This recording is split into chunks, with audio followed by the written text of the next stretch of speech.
juga rekan-rekan semuanya.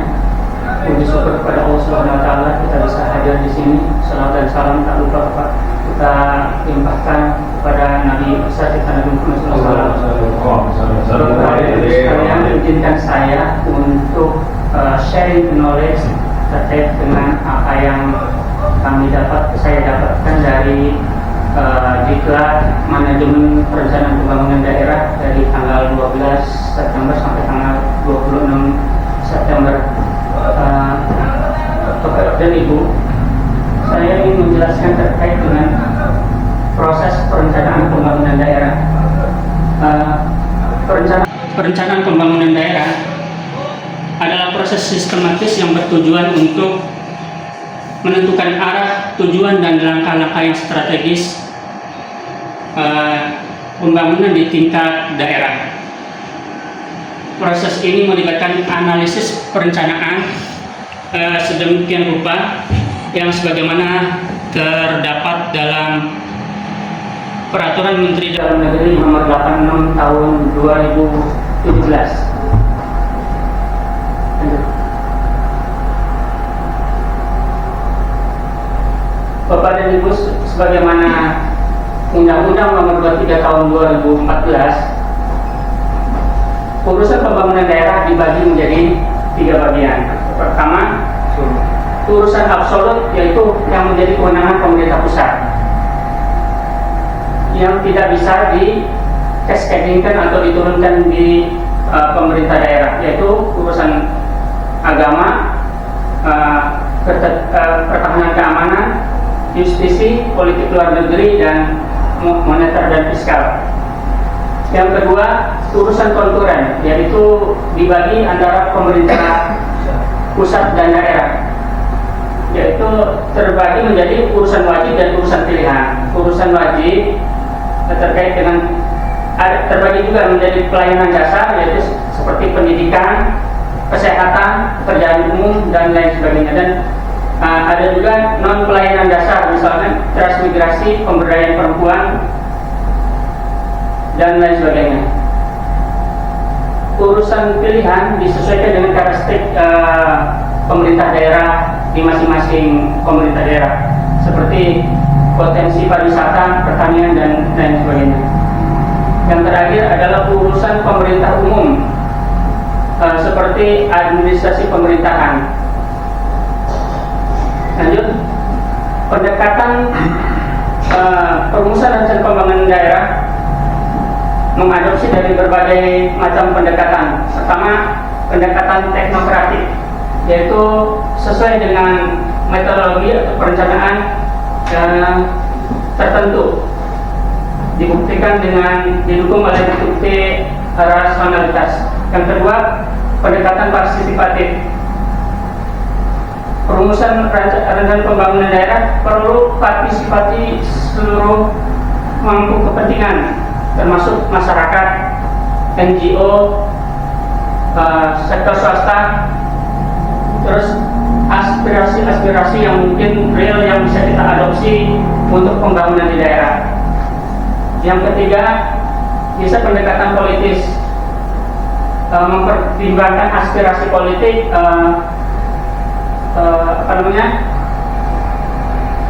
presiden atau kepala daerah yang terpilih selama 5 tahun, dia biasanya punya visi misi tertentu. Yang keempat, atas bawah, top down. Itu yang biasa senang atas bawah, biasanya Mbak Nina. Ya. Dari atas ke bawah. Biasanya dari penjabaran dari visi-misi rencana nasional, kemudian dikasihkan ke pemerintah daerah. Terus yang terakhir adalah dari bawah ke atas. Misalnya kita proses dari musrembang, dari RT dulu, terus kemudian musrembang kelurahan, musrembang kecamatan, selanjutnya musrembang wilayah, ya, sampai ke menjadi rancangan pembangunan daerah. Selanjutnya, untuk dokumen perencanaan, kita biasa membuat dari fokus ke kinerja dahulu. Ada perbedaan kinerja dan kerja. Kalau kerja itu merujuk aktivitasnya. Kalau kita di sini sedang mendengarkan sosialisasi namanya kerja, tapi hasil dari sosialisasi itu disebut kinerja.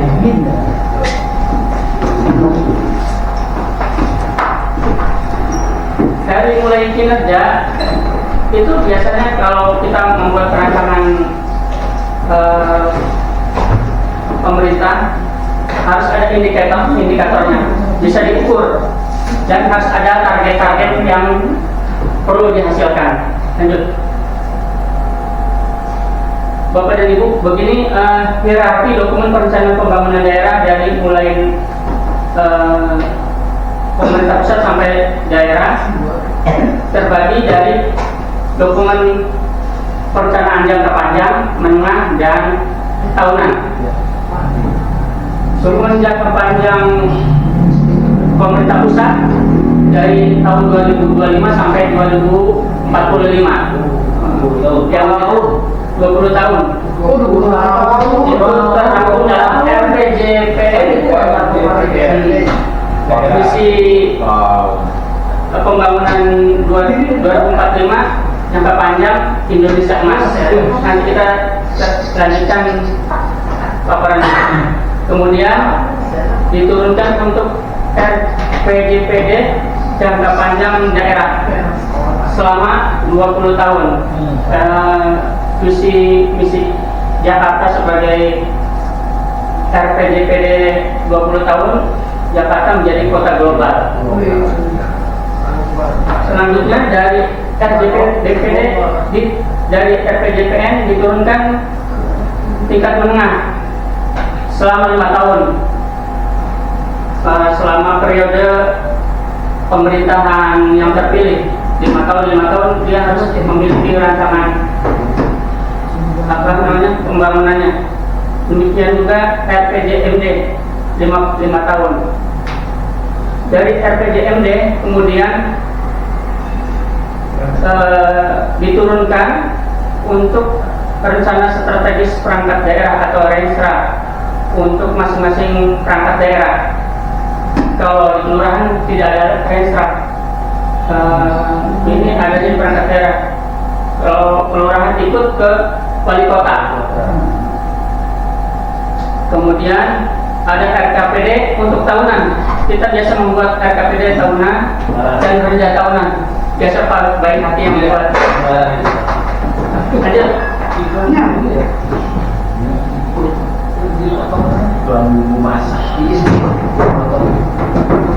Begini sistem rencana pembangunan daerah.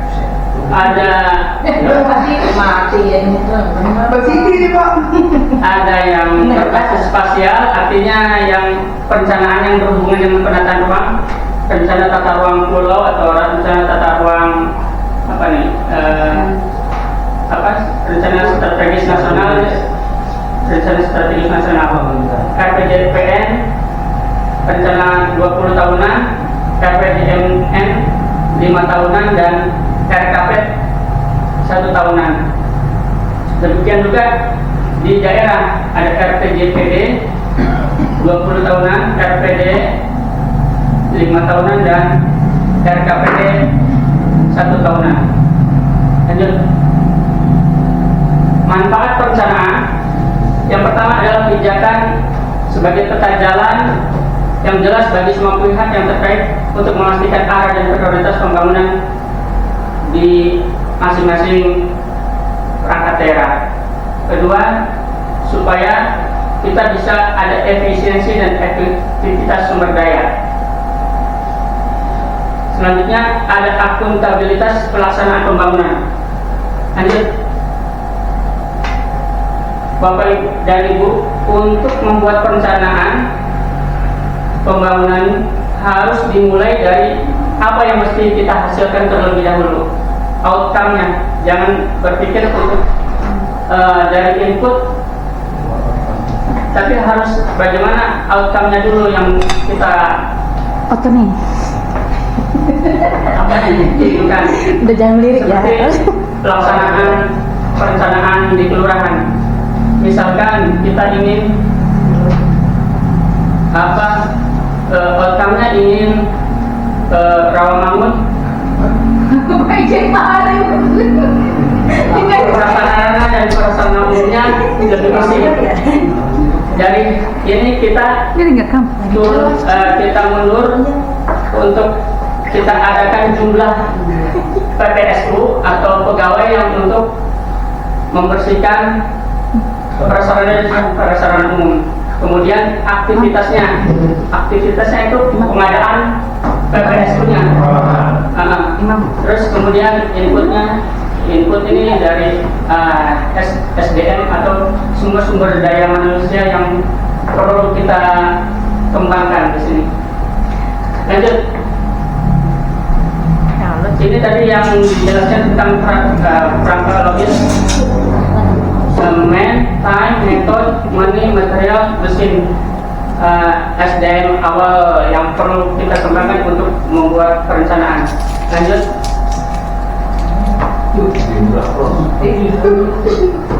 Ada hierarki kinerja dokumen perencanaan. Pertama, sasaran pokok RPJPD yang 20 tahunan diturunkan menjadi kinerja urusan IKK. Ya, diturunkan kembali untuk tujuan RPJMD, terus menjadi sasaran RPJMD, terus menjadi tujuan Renstra perangkat daerah dan sasaran Renstra perangkat daerah. Selanjutnya hasilnya apa dan outputnya apa. Lanjut. Landasan hukum untuk perencanaan RKPD pertama adalah Permendagri nomor 86 tahun 2017 terkait dengan tata cara perencanaan, pengendalian dan evaluasi pembangunan daerah menjadi panduan. Ini adalah panduan utama untuk membuat perencanaan. Yang kedua, Permendagri nomor 10 tahun 2025. Peraturan ini khusus memberikan pedoman penyusunan rencana kerja perangkat daerah tahunan. Ada juga rencana peraturan terkait dengan rencana jangka menengah, jangka panjang, dan undang-undang rencana tata ruang.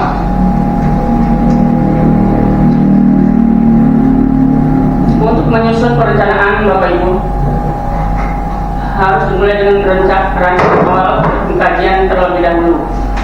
Kemudian bisa kita ambil dari penjaringan aspirasi melalui musrembang, kemudian dilanjutkan ke musrembang kabupaten kota, selanjutnya dibahas di forum perencanaan, kemudian hasilnya disampaikan menjadi rapergub di DPRD, kemudian hasilnya menjadi rapergub, kemudian ditetapkan oleh gubernur, terus menjadi perumusan rancangan akhir dari RKPD. Bapak dan Ibu, sedikit kami ingin menjelaskan terkait dengan rencana pembangunan jangka panjang nasional tahun 2045. Visinya adalah visi Indonesia Emas tahun 2045. Nanti sasarannya, satu, meningkatkan kualitas kehidupan, kedua, memperkuat daya saing SDM, ketiga, memperkuat ketahanan nasional. Tujuan ditetapkan nanti tujuan jangka panjang, satu, pendapatan per kapita kita 23.000 sampai 30.000 dolar per kapita. Yang kedua, penurunan angka kemiskinan 0,5 sampai 0,8. Terus Indonesia nanti menjadi 15 besar kota global, menjadi negara 15 besar, termasuk negara yang maju 15 besar. Terus ada peningkatan daya saing, indeks modal manusianya 0,73, dan emisi rumah kacanya 0%. Mungkin Bapak Ibu ada pertanyaan? Udah diminum tuh. Ini kita tunggu laporan kan?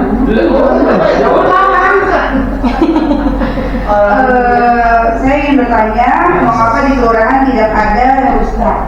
Renstra. Bapak dan Ibu, Renstra itu adanya di perangkat daerah, di dinas, di badan, kalau di kelurahan Negara Timur ya? bukan, dia itu sebagai UKPD, jadi SKPD-nya wali kota. Berarti wis. Oh Pak. Itu berarti bukan perangkat Pak. Ya betul. Unit sama. Iya, ini SKPD. Terus ini. Merah apa? Ya. Apakah kedepannya Jakarta sudah tidak menjadi ibu kota? Jakarta sebetulnya sudah ditetapkan tidak menjadi ibu kota lagi melalui Undang-Undang 151 tahun 2024. Tapi untuk di peraturan peralihannya menunggu kepresnya.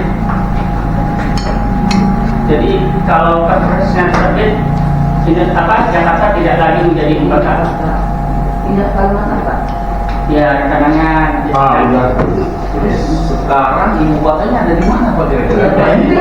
Menghina Ibu. Ya, Jakarta masih tetap ibu kota menunggu perpresnya turun. Kepresnya turun. Dengan kurun waktu yang tidak bisa ditentukan. Kalau sekarang jadi Keputusan di Jakarta sudah tidak menjadi ibu kota. Iya. Tapi nunggu Di masa peralihannya menunggu kepresnya akan ditetapkan berdasarkan keputusan presiden. Itu yang tadi tahu. Pak, untuk Pasal peralihan. peralihan di Undang-Undang 151-nya ada. Oh ada. Jadi tapi tetap nunggu kepres. Dia ditetapkan bukan ibu kota tapi menunggu kepresnya. Berarti sekarang DKI Jakarta udah nggak bisa disebut ya Pak, jadi Jakarta aja. Masih daerah khusus selama kepresnya belum turun. Mungkin hanya ini saja sharing knowledge kita. Terima kasih atas kesempatannya kita. Ya. Bila itu Assalamualaikum warahmatullahi wabarakatuh. Waalaikumsalam.